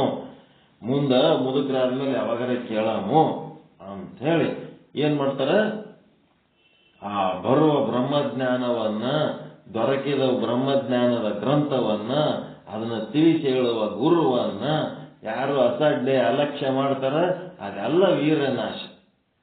ಆಕಸ್ಮಿಕವಾಗಿ ಸಿಕ್ಕ ಗುರುವನ್ನ ಗಟ್ಟಿಯಾಗಿ ಯಾರು ಹಿಡ್ಕೊಂಡು ಶ್ರವಣ, ಮನನ, ನಿಧಿಧ್ಯಾಸನದೊಳಗ ಮುಳುಗ್ತಾರ, ಅವರೆಲ್ಲ ಏನದರ? ವೀರ್ಯ ಸಂಗ್ರಹ ಉಳ್ಳವರು. ಇದನ್ನ ತಿಳ್ಕೋಬೇಕು. ವೀರ್ಯ ಅಂದ್ರೆ ಏನು? ಜ್ಞಾನ, ವಿವೇಕ, ಅರಿವು. ಮುಂದೆ ತತ್ವಂ, ಪದಾರ್ಥ ಶೋಧನ. ತತ್ ಅಂದ್ರೇನು? ಅದು ಬ್ರಹ್ಮ. ಬ್ರಹ್ಮನ ಬದಲಿ ನಾಮರೂಪಗಳು ನೋಡಿದ್ರೆ, ನಾಮರೂಪ ಕ್ರಿಯೆ ನೋಡಿದ್ರೆ ಬ್ರಹ್ಮನನ್ನು ಹೊರತುಪಡಿಸಿ ವೀರ್ಯ ನಾಶ. ಎಲ್ಲವನ್ನ ಬ್ರಹ್ಮ ಬ್ರಹ್ಮ ಬ್ರಹ್ಮ ಅಂತ ನೋಡಿದ್ರೆ ಅದೇ ವೀರ್ಯ ಸಂಗ್ರಹದ ಲಕ್ಷಣ. ತನ್ನನ್ನು ತಾನು ಬ್ರಹ್ಮ ಅಂತ ತಿಳಿದ್ರೆ ವೀರ್ಯ ಸಂಗ್ರಹ ಆದವನ ಲಕ್ಷಣ. ತನ್ನನ್ನು ತಾನು ಬ್ರಹ್ಮನನ್ನು ಹೊರತುಪಡಿಸಿ ತಾನು ಅಧಿಕಾರಿ, ತಾನು ವಿದ್ಯಾವಂತ, ತಾನು ಇಂಥ ಜಾತಿ, ಅಂಥ ಭಾಷೆ, ಇಂಥ ದೇಶ, ತಾ ಗಂಡಸ ಮಗ, ಮತ್ತಿಂಥ ಶ್ರೀಮಂತ, ಇಂಥವು ಆ ಬ್ರಹ್ಮ ಅನ್ನೋ ಸ್ವರೂಪವನ್ನು ಬಿಟ್ಟು ಉಳಿದದ್ದೆಲ್ಲ ಏನ್ ತಿಳ್ಕೊಂಡ ತನ್ನ ಬಗ್ಗೆ ತಾನು ಉಪಾಧಿಗಳನ್ನ, ಅವನಿಗೇನಂತಾರ? ವೀರ್ಯನಾಶ. ಬ್ರಹ್ಮ ಸ್ವರೂಪವನ್ನು ಹೊರತುಪಡಿಸಿ ತನ್ನ ಪಾಡಿಗೆ ತಾನು ಏನೇನು ತಿಳ್ಕೊಂಡನ ಅದೆಲ್ಲ ವೀರ್ಯನಾಶ, ದುರಹಂಕಾರ. ಈ ರೀತಿ ವೀರ್ಯದ ಅರ್ಥ ಆಗಿರ್ಬೇಕನ್ನಿಸ್ತದ ನಿಮಗೆ. ವೀರ್ಯ ಅಂತಂದ್ರೆ ಏನು ಅಂತಂದ್ರೆ ಅದನ್ನ ನಾವು ಉನ್ನತ ಅರ್ಥದೊಳಗ ತಗೊಂಡ್ಬರ್ಬೇಕತ್ತೀವಿ ನಾವೀಗ. ಆ ವೀರ್ಯ ಅಂದ್ರೆ ಜ್ಞಾನ ಅಂತ ತಿಳ್ಕೊಬೇಕಷ್ಟೇ. ಉಳಿದು ಯಾವುದು ಅಂತ ಮಹತ್ವದ ವಿಷಯ ಅಲ್ಲ. ಯಾರು ವೀರ್ಯವನ್ನ ಪತನ ಮಾಡಿಕೊಳ್ಳುತ್ತಾರೋ, ವೀರ್ಯ ಪತನ ಅಂತಂದ್ರ ಜ್ಞಾನದಿಂದ ಯಾರು ಸೈಡಿಗೆ ಹೋಗ್ತಾರ ಅವ್ರು ಏನಾಗ್ತಾರ? ಮನಸ್ಸು ಶೋಕದಲ್ಲಿ ಉಳುಗುತ್ತೆ, ದುಃಖಿಗಳಾಗ್ತಾರ. ಯಾರು ವೀರ್ಯವನ್ನ ಸಂಗ್ರಹ ಮಾಡ್ಕೊತಾರ, ಯಾರು ಜ್ಞಾನದ ಕಡೆ ಹೋಗ್ತಾರ, ಅವ್ರಿಗೇನಾಗ್ತದ? ಶೋಕ ನಾಶ, ದುಃಖ ನಾಶ ಆಗ್ತದ, ಪರಮಾನಂದ ಪ್ರಾಪ್ತಿ ಆಗ್ತದ. ಅದಕ್ಕೆ ಚೌಪಾಯಿ 70. ವೀರ್ಯನಾಶದಿಂದ ಆಗುವ ಹಾನಿಗಳು. ಏನ್ ಹಾನಿಗಳಾಗ್ತವ? ವೈ ಜಬ್ ಜನಕೋ ಮನಮಲವಾಸಿ ಕರತ ಶೋಕ ಅತಿ ಧರತ ಉದಾಸಿ. ಏನ್ ಹಿಂಗಂದ್ರ, ಜಬ್ ಯಾವಾಗ ಜನರಿಗೆ ಮನಸ್ಸು ಮಲವಾಸಿ ಆಗ್ತದ ಅಂದ್ರೇನು? ಮಲರೂಪವಾದ ಕಾಮದಲ್ಲಿ ನಿರತ ಉಳ್ಳದ್ದಾಗುವುದು. ಕರತ ಶೋಕ, ಕಾಮದಲ್ಲಿ ಅಂದ್ರೆ ಆಸೆ, ಆಸೆಯಲ್ಲಿ ಮನಸ್ಸು ಅದ್ರಾಗ ಹೋಯ್ತು, ಮನಸ್ಸು ಇಂಥ ಒಂದು ಲೌಕಿಕ ಆಸೆ ಒಳಗೆ ಹೋಯ್ತು ಅಂದ್ರೆ ಕರತ ಶೋಕ ಅಂದ್ರೆ ಶೋಕದಲ್ಲಿ ಮುಳುಗುತ್ತಾರೆ. ಅತಿ ಉದಾಸಿ ಧರತ ಅತಿಯಾದ ನಿರಾಶೆ ಖಿನ್ನತೆಯನ್ನು ಧಾರಣೆ ಮಾಡಿಕೊಳ್ಳುತ್ತಾರೆ. ಮನಸ್ಸು ಯಾವಾಗ ಕಾಮದಲ್ಲಿ ಮುಳುಗ್ತು ಅವ್ರಿಗೇನಾಗ್ತದ, ಮನಸ್ಸು ದುಃಖಿ ಆಗ್ತದ, ಅದು ಸಿಗ್ಲಾರ್ದಕ್ಕ. ಮತ್ತ ಖಿನ್ನ ಅಂದ್ರೆ ಡಿಪ್ರೆಷನ್ದಾಗ ಹೋಗ್ಬಿಡ್ತದ. ದೊಡ್ಡ ಸಮಸ್ಯೆ. ಆ ಕಾಮದಾಗ ಮುಳುಗಿದ್ದು ದೊಡ್ಡ ಸಮಸ್ಯೆ. ಬಾಗಿಲಾಗ ಹೋಗ್ಬೇಕು ಕೂತಿರ್ತಾಳ, ಈಕಿನೂ ಕೂತಿರ್ತಾಳ. ಈಕಿ ಒಂದು ಮಣ ಬಂಗಾರ ಹಾಕೊಂಡಾಳ, ಆಕಿ ಒಂದು ಮಣ ಬಂಗಾರ ಹಾಕೊಂಡಾಳ. ಆಕಿ ಒಂದು ವಜ್ಜನ್ ಸೀರೆ ಉಟ್ಕೊಂಡು ಕೂತಾಳ, ಈಕಿ ಒಂದು ವಜ್ಜನ್ ಸೀರೆ ಉಟ್ಕೊಂಡು ಕೂತಾಳ. ಬೇಕಾದಷ್ಟು ಮೇಕಪ್ ಮಾಡ್ಕೊಂಡಾರ, ಒಬ್ಬರಿಗೇನೋ ಒಬ್ಬರು ಚಂದ ಅದಾರ, ಎಲ್ಲ ಮಾಡ್ಕೊಂಡಾರ. ಆದ್ರೂ ಸಹಿತ ಇಬ್ಬರಿಗೆ ಸಮಾಧಾನ ಇಲ್ಲ. ಆಟೆಲ್ಲ ಹಾಕೊಂಡ್ರೆ ಇದೇನು ನಾರಿಯೋ ಬಂಗಾರದ ಲಾರಿಯೋ? ಬಂಗಾರದ ಲಾರಿ ಆದಂಗಾಗಿರತ್ತ ಅವ್ರಿಬ್ರು ನಾರಿಯರು. ಆದ್ರೂ ಆಕಿನ ನೋಡಿ ಈಕಿಗೆ ಸಂಕಟ, ಈಕಿನ ನೋಡಿ ಆಕಿಗೆ ಸಂಕಟ. ಇಬ್ರು ಕೂಡಿ ಏನ್ ಹಿಂಗ? ಹೆಣ್ಮಕ್ಳು ಗಂಡಸ ಮಕ್ಕಳ ಸಲುವಾಗಿ ಮೇಕಪ್ ಎಂದೆಂದು ಮಾಡ್ಕೊಳ್ಳಲ್ಲ. ಇದು ತಿಳ್ಕೊಂಡ್ಬಿಡ್ರಿ. ನೀವೇನಾರೇ ನಮ್ ಸಲ ಚಂದ ಮಾಡ್ಕೊಂಡಳ ಅಂತ ಹೇಳಕ್ಕೆ ಹಿಂಗ್ ಅನ್ಕ್ಯಾಕ್ಲಕ್ ಹೋದಿರಿ ಎಲ್ಲರೇ. ಅವ್ರು ಎಂದೂ ಗಂಡಸ ಮಕ್ಕಳ ಸಲುವಾಗಿ ಮೇಕಪ್ ಮಾಡ್ಕೊಳಂಗಿಲ್ಲತ್ತ. ಇನ್ನೊಂದು ಹೆಣ್ಣಿನ ಸಲುವಾಗಿ ಮೇಕಪ್ ಮಾಡ್ಕೋತಾರ. ಆಕಿಕಿನ ನಾನೇನು ಕಡಿಮೆ ಇಲ್ಲ ಅಂತೇಳಿ ಇನ್ನೊಬ್ಬಾಕಿಗೆ ಕಾಂಪಿಟೇಷನ್ ಮಾಡೋದಕ್ಕ ಇಡೀ ಫಂಕ್ಷನ್ದೊಳಗ ನಂದೇ ಮೇಕಪ್ ಜೋರ್ ಇರ್ಬೇಕು ಅಂತೇಳಿ ಪ್ರತಿ ಹೆಣ್ಣಿನ ಮನಸ್ಸಿನೊಳಗೆ ಅಂಥದ್ದೊಂದಿರ್ತದ. ಅದಕ್ಕದು ತಯಾರಾಗಿ ಬಂದಿರ್ತದ. ತಯಾರಾಗಿ ಬಂದತ್ನಾಗ ಅದಕ್ಕಿಂತ ದೊಡ್ಡ ಮೇಕಪ್ ಮಾಡ್ಕೊಂಡು ದಿನ ಒಂದು ಎದುರು ಸಿಕ್ಕಾಗ ಗಂಡಸ ಮಕ್ಕಳ ಕಡೆ ಅವ್ರಿಗೆ ಏನೇನು ಲಕ್ಷ್ಯ ಇಲ್ಲ. ಆ ಹೆಣ್ಣು ಮಕ್ಕಳದಾಗೆ ಕಾಂಪಿಟೇಷನ್ ಅವ್ರು. ಅದು ಒಂದು ಅವ್ರದ್ದು ಸ್ವಭಾವದ ಒಂದು ಅಶಕ್ತತೆ, ರೋಗ. ಅದರಿಂದ ಹೊರಗೆ ಬರ್ಬೇಕು. ಅದೇನಾಗ್ತದ, ಇಬ್ರು ಹಾಕೊಂಡ್ ಕೂತಾರ, ಬಾಗಲ ಕೂತು ನಿನ್ ಮೈ ಮೇಲಿಂದ ಆಭರಣಗಳು ಎಲ್ಲ ಕೂಡಿ ಎಷ್ಟು ತೂಕ ಅದಾವ? ಆಕಿ 1 ಕಿಲೋ 1.5 ಕಿಲೋ ಎಟ್ಟ ಹೇಳ್ತಾಳ. ಮತ್ ನಿನ್ ಮೈ ಮೇಲೆ ಎಟ್ಟದವ? ನನ್ನೂ ಅಷ್ಟೇ ಅದಾವ. ಇಬ್ಬರದು ಸಮಾನ ಇದ್ರು ಸಹಿತ ಟುಸ್ಸಲಕತ್ತಾರ ಒಬ್ರಿಗೊಬ್ರು. ಯಾಕ? ಅಕ್ಕಿ ಮೈ ಮೇಲಿದ್ದ ಆಭರಣದ ಡಿಸೈನ್ ಇರೋಂಥ ಆಭರಣಗಳು ನನ್ನ ಬಗ್ಲಿಲ್ಲಲ್ಲ. ಇಕ್ಕಿ ಮೈ ಮೇಲಿದ್ದ ಡಿಸೈನ್ಗಳು ಅಕ್ಕಿ ಬಗ್ಲಿಲ್ಲಲ್ಲ. ಅಕ್ಕಿ ಮೈ ಮೇಲಿದ್ದ ಸೀರೆ ಡಿಸೈನು ಕಲರು ನನ್ನ ಬಗ್ಲಿಲ್ಲಲ್ಲ. ನನ್ನ ಬಂದಿರೋಂಥ ಡಿಸೈನು ಕಲರು ಅಕ್ಕಿ ಬಗ್ಲಿಲ್ಲ.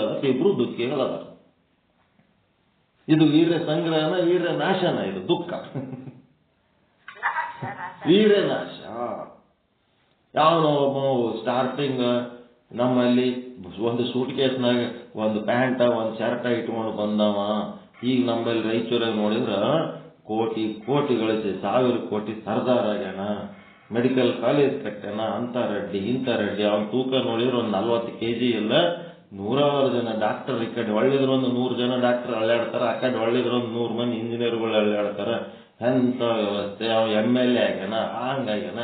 ಅವನ ಸಂಗತಿ ಇನ್ನೊಬ್ಬ ಬಂದಿರ್ತಾನ ಸುಟ್ಕೇಸ್ ಇಟ್ಕೊಂಡು. ನಮ್ಮ ಸ್ವಾಮಿಗಳೊಬ್ಬ ಬಂದ ಅವನ ಸಂಗತಿ. ಅವನೇ ಇಬ್ರು ಕೂಡಿದ್ರೆ ಸಾಕು.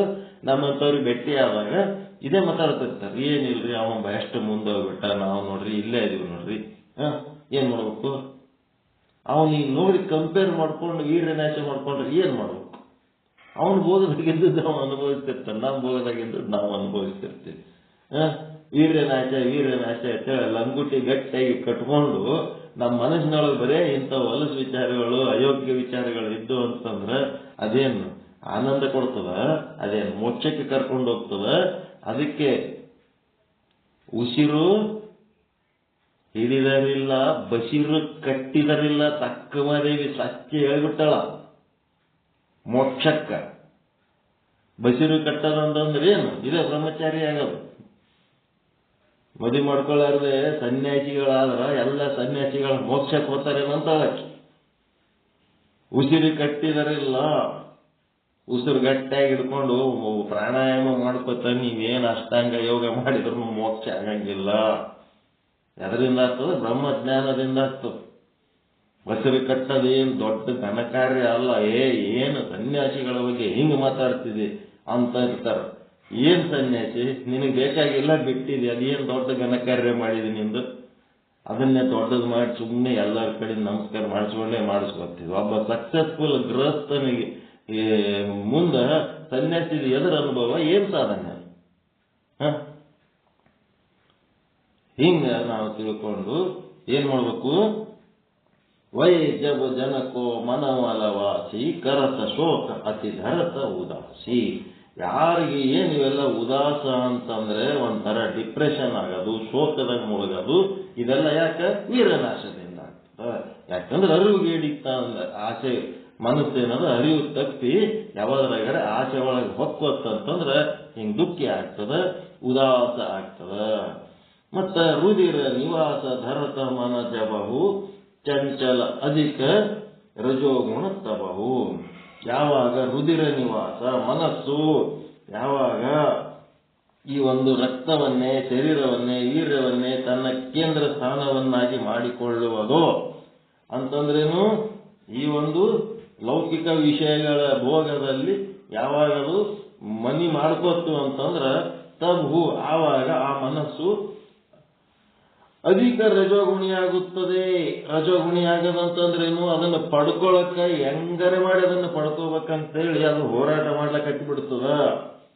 ಮನಸ್ಸು ಚಂಚಲವಾಗುತ್ತದೆ ಯಾವಾಗ ಲೌಕಿಕ ಭೋಗಗಳಲ್ಲಿ ಮನಸ್ಸು ಆಸಕ್ತ ಆಗ್ತದ. ರುದಿರ ನಿವಾಸ ಅಂದ್ರೆ ಲೌಕಿಕ ಭೋಗಾಸಕ್ತ.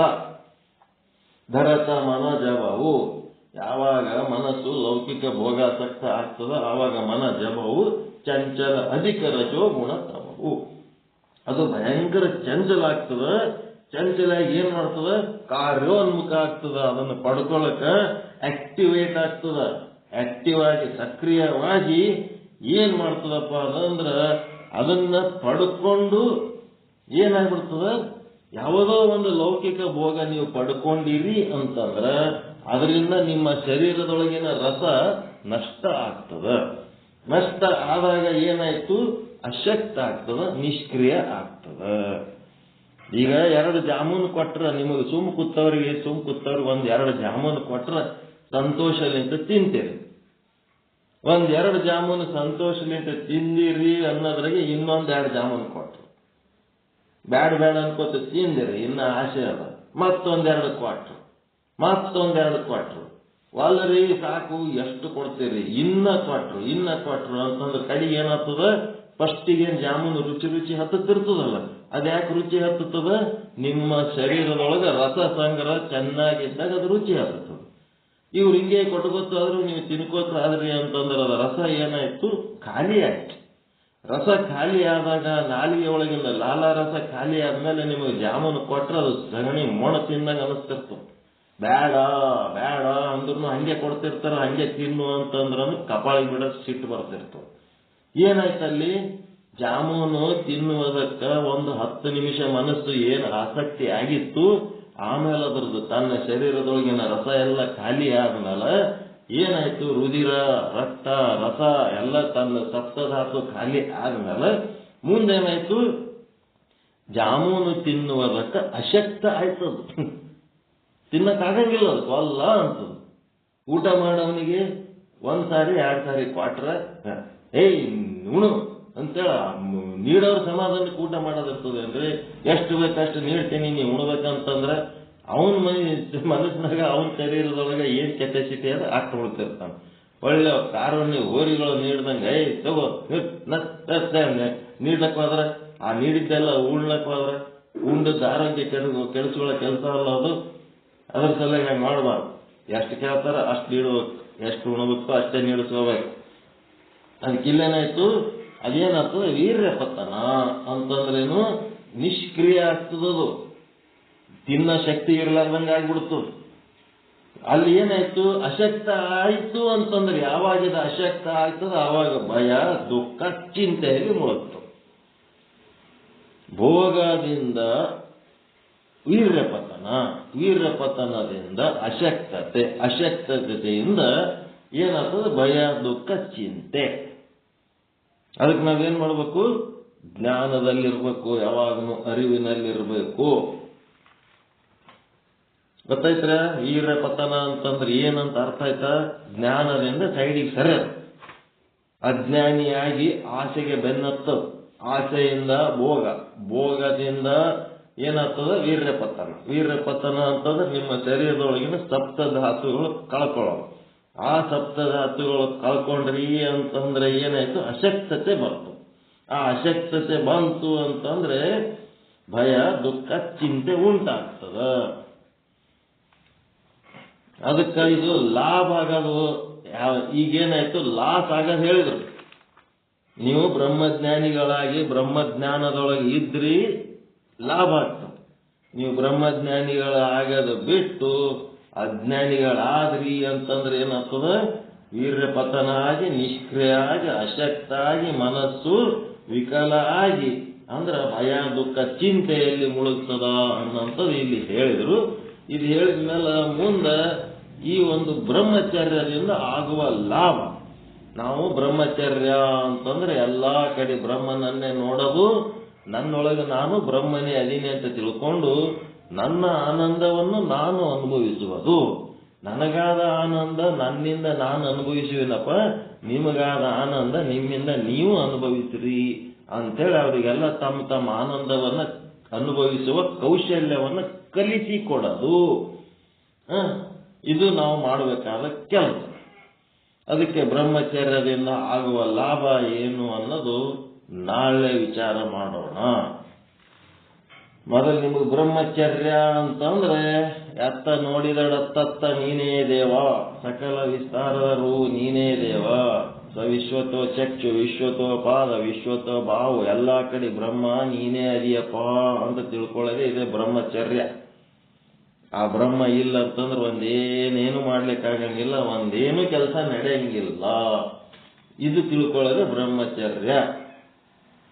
ಅದನ್ನ ಬಿಟ್ಟು ಇದೆಲ್ಲ ನಾನೇ ಮಾಡೀನಿ, ನನ್ಲಿಂತೆ ಆಗ್ಯದ, ಅವ್ರು ಮಾಡ್ಯಾರ ಇವ್ರು ಮಾಡ್ಯಾರ ಅಂತೇಳಕ್ಕೆ, ಇವೆ ನಿಮ್ಮದಾನ, ಬೆಳೆ ನಿಮ್ಮದಾನ, ಸುಳಿದು ಸೂಸುವ ಗಾಳಿ ನಿಮ್ಮದಾನ, ಎತ್ತು ನಿಮ್ಮದಾನ, ಬಿತ್ತು ನಿಮ್ಮದಾನ, ಎಲ್ಲ ಬ್ರಹ್ಮನಲ್ಲಿ ಇಟ್ಕೊಂಡು ಸುತ್ತುವರೆದ ಸಾಗರವೆಲ್ಲ ನಿಮ್ಮದಾನ. ಎಲ್ಲ ನಿಮ್ಮ ದಾನವನ್ನು ಉಂಡು ಅನ್ಯರನ್ನು ಹೊಗಳುವ ಕುನ್ನಿಗಳನ್ನೇನೆಂಬೆ ರಾಮನಾಥ. ಕುನ್ನಿಗಳು ಹೊಗಳಿದ್ರೆ ಎಲ್ಲ ಪರಮಾತ್ಮ ರಾಮನಾಥ ಎಲ್ಲ ನಿನ್ನದೇ ದಾನ ಅಂತ ತಿಳ್ಕೊಂಡ್ರೆ ವೀರ್ಯ ಸಂಗ್ರಹ. ಆ ಪರಮಾತ್ಮನ ಕೊಟ್ಟದ್ದು ಎಲ್ಲ ಓಟು ಉಂಡು ಅವ್ರು ಕೊಟ್ಟಾರ ಇವ್ರು ಕೊಟ್ಟಾರ ಅಂತೇಳಿ ಅನ್ಯರನ್ನು ಹೊಗಳಿದ್ರೆ ವೀರ್ಯ ಸಂಗ್ರಹನ ವೀರ್ಯ ನಾಶನ. ವೀರ್ಯ ನಾಶ. ಪರಮಾತ್ಮನ ದರ್ಶನ, ಪರಮಾತ್ಮನ ಬಗ್ಗೆ ಧನ್ಯತಾ ಭಾವ ಅಂತೇಳಿ ನಾವು ಹಿಂಗೆ ತಿಳ್ಕೊಂಡು ಪರಮಾತ್ಮನ ಕಡೆನೆ ಮನಸ್ಸಿಟ್ಟುಕೊಂಡು ನಮ್ಮ ಆತ್ಮ ಪರಮಾತ್ಮ ಒಂದು ಅಂತ ತಿಳ್ಕೊಂಡ್ರೆ ವೀರ್ಯ ಸಂಗ್ರಹ. ಆತ್ಮನೇ ಬೇರೆ ಪರಮಾತ್ಮನೇ ಬೇರೆ ಅಂದ್ರೆ ವೀರ್ಯ ನಾಶ. ವೀರಶೈವ ಲಿಂಗಾಯತ ಒಂದೇ ಅಂದ್ರೆ ಮಗಳ ಗಂಡ ಇವ ಏನು ನಿಮ್ಮ ಮಗಳ ಗಂಡನೋ ಅಳಿಯಾನೋ ಅಂತ ಕೇಳಿದ್ರೆ ಹೆಂಗೆ ಹೇಳ್ತೀರಿ? ಎರಡು ಹೌದಂತೀರ ಇಲ್ಲ? ಮಗಳ ಗಂಡ ಅಂದ್ರೂ ಅವನೇ, ಹಳೆ ಅಂದ್ರು ಅವನೇ ರೀ. ಹಂಗ ವೀರಶೈವ ಅಂದ್ರು ಅವನೇ, ಲಿಂಗಾಯತ ಅಂದ್ರು ಅವನೇ. ವೀರಶೈವ ಲಿಂಗಾಯತ ಎರಡು ಬೇರೆ ಬೇರೆ ಅಂತಂದ್ರ ಏನದು? ವೀರ್ಯ ಸಂಗ್ರಹನ ವೀರ್ಯ ನಾಶನ.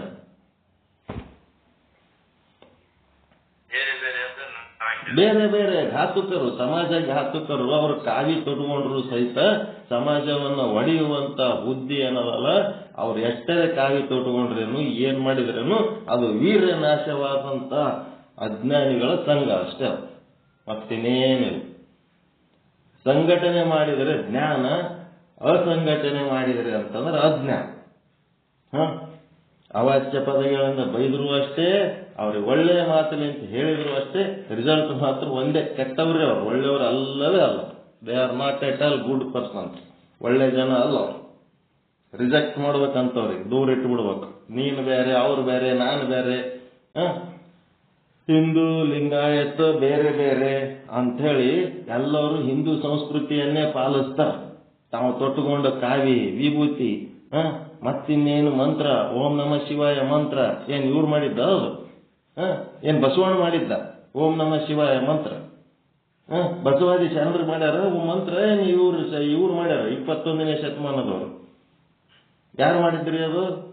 ವೇದ ಮಂತ್ರ ಹೌದಾ ಅಲ್ಲ?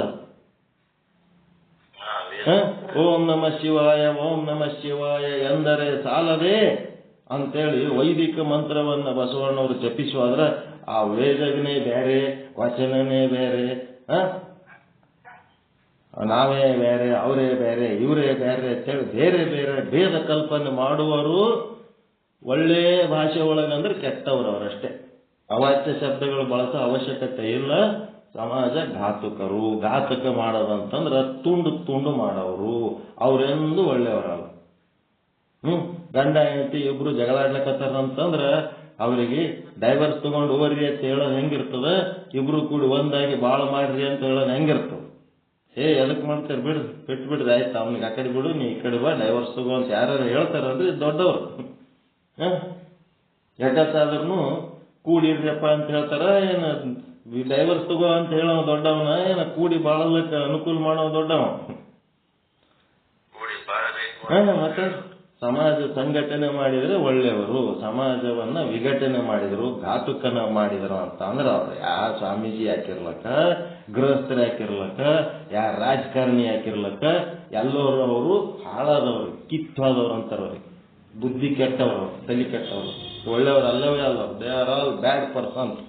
ಅವ್ರಿಗೇನಂತಾರ ಭವಿಗಳು ಅಂತಾರೆ. ಭವಿಗಳು ದೇ ಆರ್ ರಿಜೆಕ್ಟೇಬಲ್ ಎಲಿಮೆಂಟ್ಸ್. ಅವರನ್ನ ಈ ಸಮಾಜದಿಂದ ಬಹಿಷ್ಕಾರ, ದೂರ ಇಡಬೇಕು, ಅವ್ರನ್ನ ಸಮೀಪಕ್ಕೆ ಕರ್ಕೋಬಾರ್ದು ಅಂತ ಜನ. ನಮಗೆ ಶಾಸ್ತ್ರ ಮುಖ್ಯ ಅಲ್ಲ, ಗುರು ಮುಖ್ಯ ಅಲ್ಲ, ಯಾವುದೂ ಮುಖ್ಯ ಅಲ್ಲ. ಮುಖ್ಯವಾಗಿರೋದು ಎಲ್ಲರೂ ಒಂದಾಗಿ ಬಾಳೋದು, ಚಂದಾಗಿ ಬಾಳೋದು, ಅದು ಮುಖ್ಯ. ಅದು ಈ ಒಂದಾಗಿ ಬಾಳೋದಕ್ಕೆ, ಚಂದಾಗಿ ಬಾಳೋದಕ್ಕೆ ಯಾವುದು ಅಡ್ಡಿ ಮಾಡ್ತದ, ಯಾವ ವ್ಯಕ್ತಿ ಅಡ್ಡಿ ಪಡಿಸ್ತಾನ, ಅವು ಯಾವ ತತ್ವನೂ ಅಲ್ಲ, ಅವ್ರು ಯಾರು ಮಹಾತ್ಮರು ಅಲ್ಲ. ಕಚ್ಚಡ ಬುದ್ಧಿ ಅದು, ಕಚ್ಚಡ.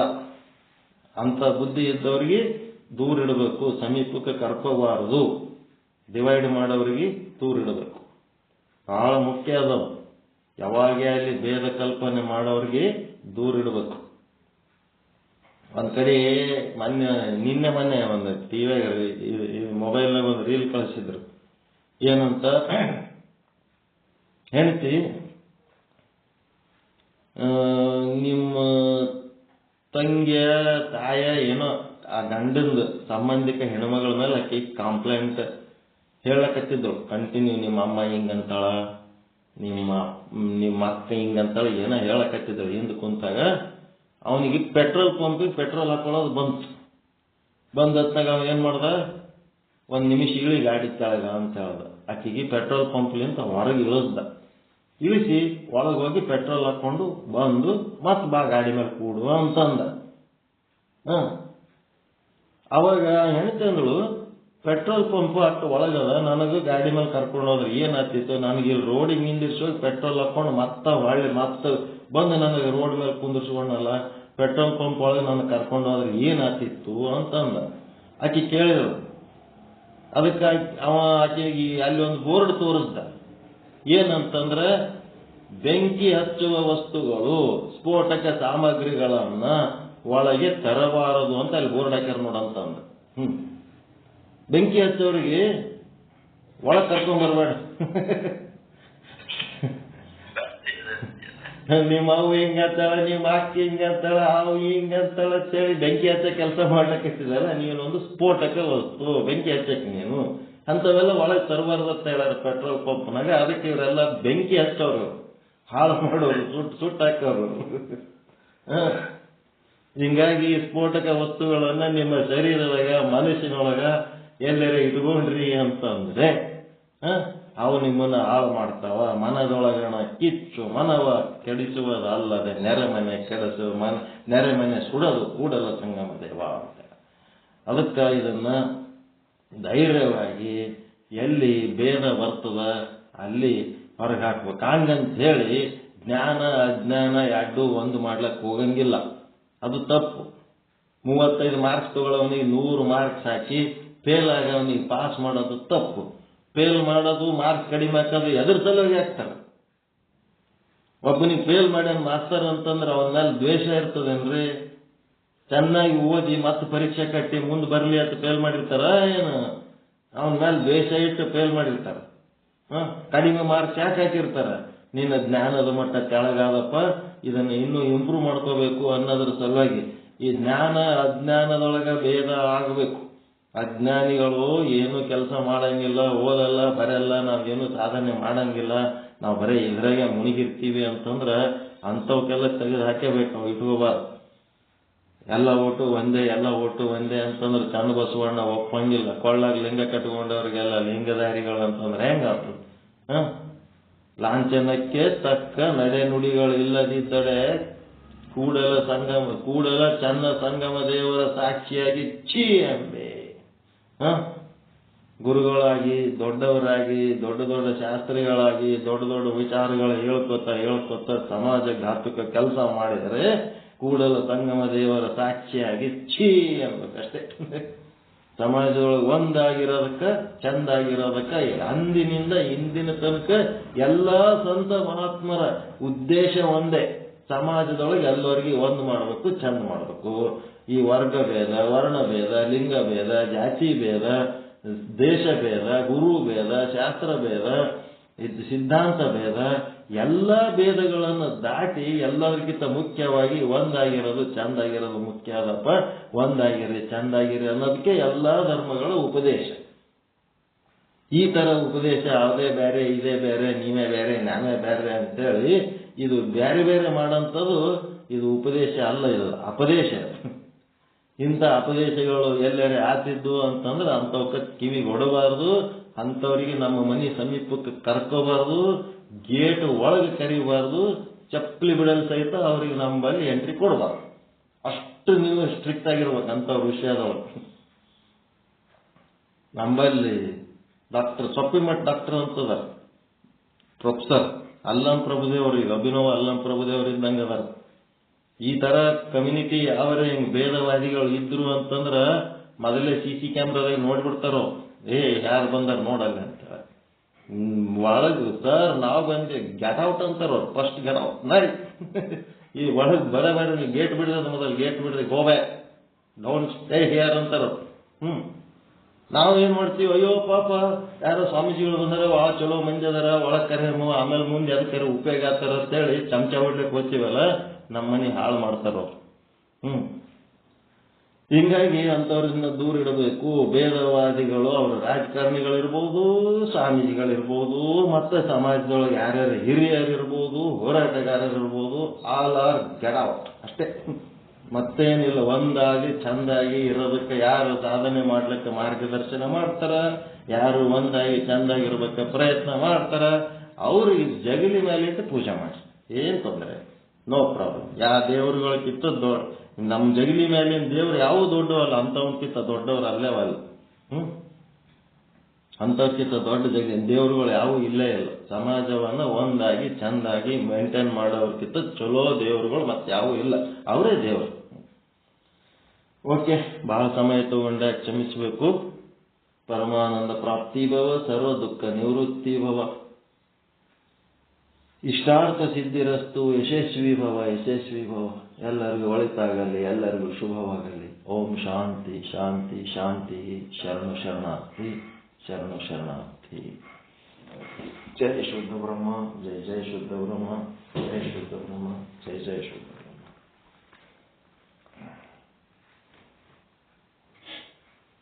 ಪಾಠ ಸ್ಟಾರ್ಟ್ ಆಗಿ ಜಾಯಿನ್ ಆದವರು ಮುಗಿಯ ತನಕ ಇರ್ಬೇಕು. ನಡ್ಬರ್ಕ್ ಕಟ್ ಮಾಡ್ಕೊಂಡು ಹೋಗೋ ಅವೆಲ್ಲ ಬ್ಯಾಡ್ ಹ್ಯಾಬಿಟ್ಸ್ ಬಿಟ್ಟು ಬಿಡ್ರಿ, ಕುಂತು ಕೇಳ್ಬೇಕು.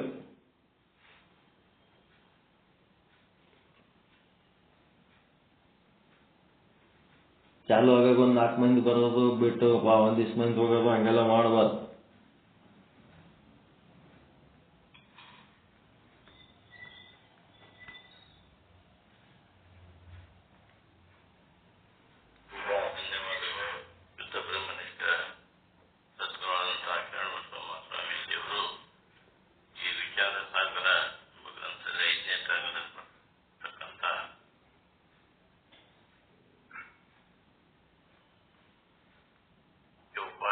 ಯುವತಿಯರ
ಶರೀರದಲ್ಲಿ ಉಂಟಾಗುವ ತ್ಯಾಜ್ಯ ವಸ್ತುಗಳಾಗಿ ಅದು ಒಂದು ತ್ಯಾಜ್ಯ ವಸ್ತು ಅಷ್ಟೇ, ಅದು ಹೊರಗೆ ಹೋಗ್ಬೇಕಷ್ಟೇ.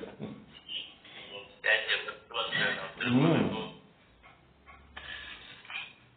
ಈ ರೀತಿಯಾದಂತ ಜ್ಞಾನ ನಮ್ಮ ಗುರುಗಳು ತಿಳಿಸಿಕೊಟ್ರು. ಈ ಕರ್ಮಗಳನ್ನು ತಗೊಂಡು ನೀವು ಏನು ಮಾಡ್ತೀರಿ ಅಂತ ಅಂದಾಗ ಹೇಳಿದ್ರು ನೋಡಿ, ಒಂದು ಉದಾಹರಣೆ ಗುರುಗಳು ಬಹಳ ಚೆನ್ನಾಗಿ ಒಂದು ನಾವು ನಮ್ಮ ಒಂದು ಕರ್ಮಗಳನ್ನ ನಾಶ ಮಾಡ್ಲಿಕ್ಕೆ ನದಿಯಲ್ಲಿ ಹೋಗಿ ನಾವು ನಮ್ಮ ಕರ್ಮಗಳನ್ನು ಬಿಟ್ಟು ಬರ್ತೀವಿ. ಆ ನದಿಗಳು ಮುದ್ದಕ್ಕೆ ಹೋಗ್ತವ. ನದಿ ಕೇಳ್ತಾರೆ, ನಿಮ್ಮ ಕರ್ಮಗಳೇ ನಾಯೇ ಫೋನ್ ಮಾಡ್ತೀನಿ, ನಾಲ್ಕು ಅವ್ರ ಕರ್ಮಗಳನ್ನ ಆಗೋದಿಲ್ಲ, ನಾನು ಸಮುದ್ರಕ್ಕೆ ಬಿಟ್ಬಿಡ್ತೀನಿ. ಸಮುದ್ರಕ್ಕೆ ಹೋಗಿ ಸಮುದ್ರ ಕೇಳಿದಾಗ ಎಲ್ಲ ಕರ್ಮಗಳನ್ನ ನಾಯಿ ಇಟ್ಕೊಂಡು ಏನು ಮಾಡಿ ಅದನ್ನ ಮೋಡಗಳಿಗೆ ಹೋಗ್ತಾರೆ ಕಳಿಸಿ ಬಿಡ್ತೀನಿ. ಮುಂದೆ ಅವರು ತಮ್ಮ ಒಂದು ಕೆಲಸ ಮಾಡ್ತಾರಂತೆ. ಅದು ಮೋಡಕ್ಕೆ ಅದು ಜಲ ಮಳೆ ರಾಜನ ಕೇಳ್ತಾನೆ, ಮಳೆ ಅಂತಾರ ಆ ಕರ್ಮಗಳನ್ನ ನಾನು ತೊಗೊಂಡೆ, ನಾನು ಮತ್ತೆ ಭೂಮಿಗೆ ಬಿಟ್ಬಿಡ್ತೀನಿ, ಭೂಮಿ ಕಳಿಸ್ತೀನಿ ಅಂತ ಹೇಳ್ತಾರೆ.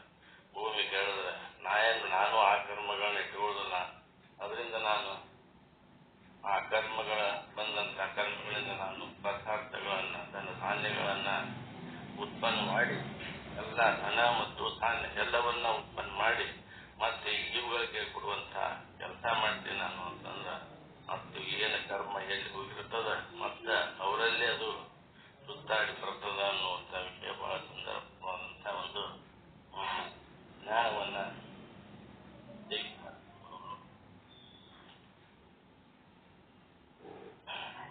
ಮತ್ತೆ ಒಟ್ಟಿನ ಮೇಲೆ ಲೌಕಿಕವಾಗಿ ನಾವು ಏನು ಒಂದು ವಿಚಾರಗಳನ್ನು ಮಾಡ್ತೀವಿ, ಲೌಕಿಕ ಜ್ಞಾನ ಏನದಲ್ಲ ಇದ್ದು ನಾಶ ಮತ್ತು ಜ್ಞಾನವನ್ನು ನಾವು ಸಂಪಾದನೆ ಮಾಡುವುದು ಅಲೌಕಿಕವಾಗಿ ನಾವು ಏನು ಸಂಪಾದನೆ ಮಾಡ್ತೀವಿ ಅದು ವೀರ್ಯ ಸಂಗ್ರಹ ಅನ್ನುವಂಥ ವಿಷಯ ನಮಗೆಲ್ಲ ತಿಳಿಕೊಟ್ಟರು. ಅವರಿಗೆ ಅಭಿನಂದನೆಗಳು. ಅವರಿಗೆ ಈಗ ಮಂಗಲಾಚರಣೆ ಗೌರವಂತ ನಡೆಸಿಕೊಡ್ಬೇಕು ಅಂತ.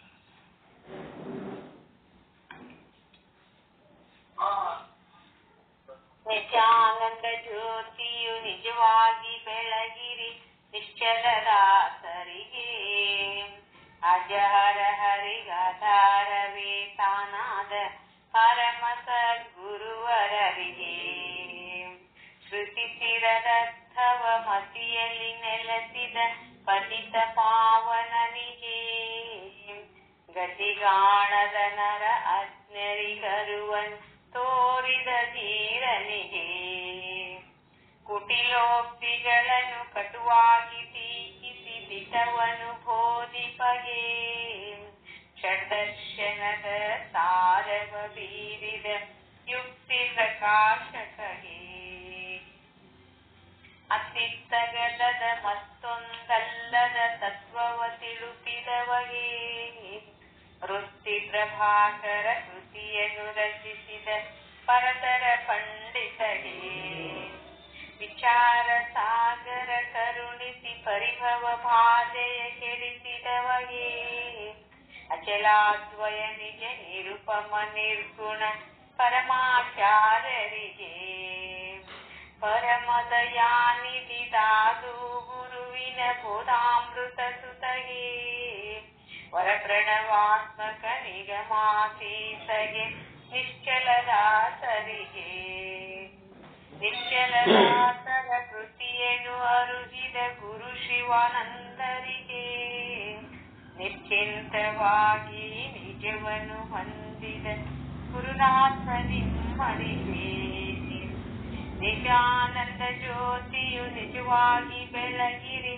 ನಿಶ್ಚಲದಾಸರಿಗೆ, ಅಜಹರ ಹರಿಗಾಧಾರವೇ ತಾನಾದ ಪರಮ ಸದ್ಗುರುವರರಿಗೆ, ಪರಮ ಸದ್ಗುರುವರರಿಗೆ. ಓಂ ಚೈತನ್ಯಂ ಶಾಶ್ವತಂ ಶಾಂತಂ ವ್ಯೋಮಾತೀತಂ ನಿರಂಜನಂ ನಾದಬಿಂದು ಕಲಾತೀತಂ ತಸ್ಮೈ ಶ್ರೀ ಗುರುವೇ ನಮಃ. ಓಂ ಪೂರ್ಣಮದಃ पूर्णमिदं पूर्णात् पूर्णमुदच्यते पूर्णस्य पूर्णमादाय पूर्णमेवावशिष्यते ॐ शान्ति शान्ति शान्ति परमानंद प्राप्ति भव सर्वदुःख निवृत्ति भव इष्टार्थसिद्धिरस्तु यशस्वी भव ओम शांति शांति शांति ಎಲ್ಲ ಗುರುಗಳಿಗೂ ಶರಣಾರ್ಥಿಗಳು ಎಲ್ಲ ಗುರುಗಳಿಗೂ ಶರಣಾರ್ಥಿಗಳು